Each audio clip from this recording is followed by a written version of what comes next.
Dhe kur ju internuan, do të thënë ju nxinin edhe njerëzit rreth në Tiranë, do të thënë që të shifnin të tjerët, do të thënë si një parakalimi. Si ndodhte ky parakalimi? Pse bënë?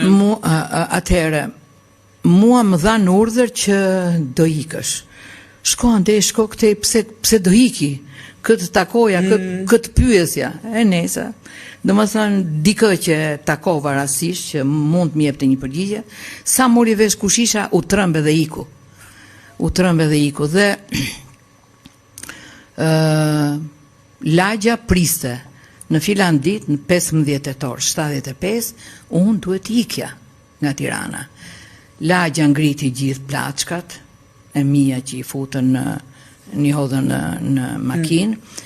Djali imi vogli ishte me 39 e gjysëm dhe ju luta aman më mbani aty te kabina se është shumë i smur. Dhe djali madh ishte këtu me mua. Këtu me mua, ku ula unë në përdëngje, mbi makinë, mbi karoceri, edhe djali im ishte këtu për kashi, dhe këtu në gjitur me mua ishte një polic, jo ushtar, po polic me automatik. Ai djali vogël edhe, o mami, qarë është ky? Unë si ktheja përgjigje fare.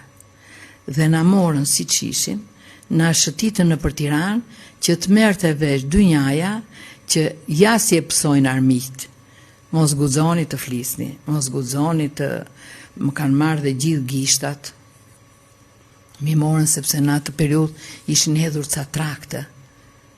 Edhe donin të verifikonin se mos kush. E bënin për këtë punë.